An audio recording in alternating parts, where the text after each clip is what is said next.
Hello everyone, আসসালামু আলাইকুম। আজকে তোমাদেরকে আমি এঁকে দেখাবো একটি কাঠগোলাপের ছবি। যদিও আমি এই কাঠগোলাপটা আঁকার আগে পেন্সিল দিয়ে ড্র করে নিয়েছি। এতে কি হয়, আমার আর্ট করতে অনেকটা সুবিধা হয়।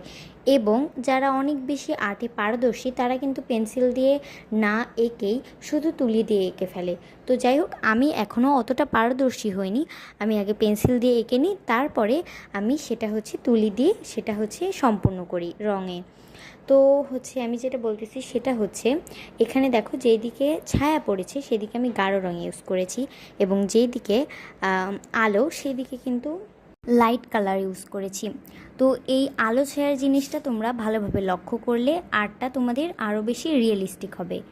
আর একটা বিষয় আমি লক্ষ্য করেছি যে ফেসবুক, ইনস্টাগ্রাম, টিকটক, ইউটিউব বলো, প্রত্যেকটা অ্যাপেই এই যে কাঠগোলাপের ছবিটা সব কন্টেন্ট ক্রিয়েটররাই আর্ট করে দেখিয়েছে। আর সত্যি বলতে আমারও কিন্তু এই কাঠগোলাপটা মোস্ট ফেভারিট, কারণ এই কাঠগোলাপটা দেখতে যে এত বেশি কিউট। আর ছবির সৌন্দর্য আরও বেশি বৃদ্ধি করতে তোমাদেরকে রঙের ব্যবহার জানতে হবে, আর রঙের ব্যবহার জানতে হলে আগে তোমাদেরকে আলো ছায়ার ব্যবহার জানতে হবে।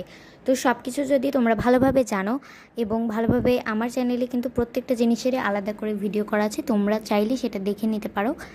তো আজকে আর সেগুলো নিয়ে আলোচনা না করে এই ফুলের বিষয়টাই কিছু তোমাদেরকে কথা বলি। ফুল কিন্তু আমাদের সচরাচর সবারই প্রিয়, তবে আমি যে এই ফুলটা এঁকেছি এটা কাদের কাদের বেশি ভালো লেগেছে তারা অবশ্যই কমেন্টে জানাবে, এবং চ্যানেলটি অবশ্যই সাবস্ক্রাইব করে দেবে। আর আরেকটা কথা, আমি কিন্তু এটা পেপারে এঁকেছি, তোমরা চাইলে ক্যানভাসে আঁকতে পারো। ক্যানভাসে আঁকলে এর সৌন্দর্যটা আরও বেশি বৃদ্ধি পাবে, কারণ ক্যানভাসে যে পেন্টিংগুলো করা হয় সেগুলো অনেক সুন্দর হয়। আর আমি যে পেপারটা ইউজ করেছি এটা কিন্তু অনেক বেশি মোটা, এবং তোমরা যারা পেন্টিং করো তারা অবশ্যই মোটা কোনো পেপারে পেন্টিং করার চেষ্টা করবে। পাতলা পেপারে পেন্টিং করলে পেন্টিংটা একদমই নষ্ট হয়ে যায়, কালারটাও ভালোভাবে কাগজের সাথে লাগতে চায় না বা মিশতেও চায় না।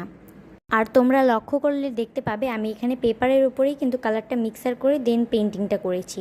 তো যাই হোক, এই হচ্ছে আমার আর্টের আজকের ফাইনাল লুক। অবশ্যই কমেন্টে জানাবে আমার আর্টটা কেমন হয়েছে। সবাই যেহেতু এই পেন্টিংটা করেছে তাই আমি একটু ভিন্নতা রাখতে চেয়েছি। তো যাই হোক, সবাইকে আল্লাহ হাফেজ।